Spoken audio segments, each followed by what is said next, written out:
নিরাপত্তা ও স্থিতিশীলতার উন্নতি, অর্থনীতি কেন্দ্রিক নীতি এবং কৌশলগত ভৌগোলিক অবস্থানের কারণে আফগানিস্তান বিদেশি বিনিয়োগের একটি আকর্ষণীয় গন্তব্য হয়ে উঠেছে বলে জানিয়েছেন চীনে নিযুক্ত আফগান রাষ্ট্রদূত বিলাল করিমি। একই সঙ্গে দেশটিকে আঞ্চলিক বাণিজ্য ও যোগাযোগের গুরুত্বপূর্ণ কেন্দ্র হিসাবে গড়ে তুলতে বিনিয়োগ এবং অর্থনৈতিক সহযোগিতা বাড়ানোর আহ্বান জানিয়েছেন তিনি। চীনের ইউনান প্রদেশের রাজধানী কুনমিংয়ে সপ্তম চীন দক্ষিণ এশিয়া সহযোগিতা ফোরামে তিনি এসব কথা বলেন। অনুষ্ঠানে বিলাল করিম আফগানিস্তান, চীন ও অঞ্চলের অন্যান্য দেশকে সম্পৃক্ত করে বাণিজ্য, বিনিয়োগ এবং যোগাযোগ উদ্যোগ সম্প্রসারণের আহ্বান জানান।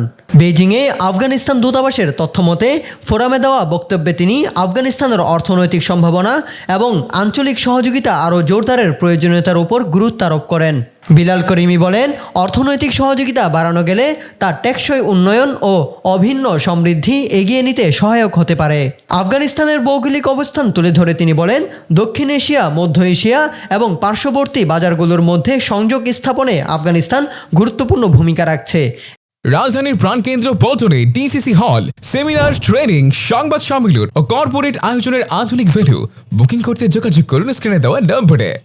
এছাড়াও আঞ্চলিক যোগাযোগের একটি গুরুত্বপূর্ণ কেন্দ্র হিসাবেও কাজ করছে আফগানিস্তান। আঞ্চলিক অংশীদারদের মধ্যে অর্থনৈতিক অংশীদারিত্ব ও পারস্পরিক সহযোগিতা আরও শক্তিশালী হবে বলেও আশাবাদ প্রকাশ করেন বিলাল করিমি।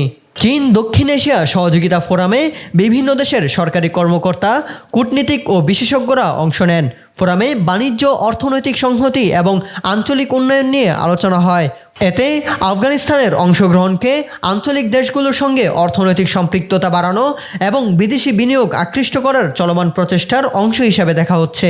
বিশ্লেষকরা বলছেন, আঞ্চলিক যোগাযোগ ও অর্থনৈতিক সহযোগিতামূলক প্রকল্প জোরদার করা হলে তা বাণিজ্য সহজতর করা, অবকাঠামোগত সংযোগ উন্নত করা এবং পুরো অঞ্চলের দীর্ঘমেয়াদী অর্থনৈতিক উন্নয়নে গুরুত্বপূর্ণ ভূমিকা রাখতে পারে।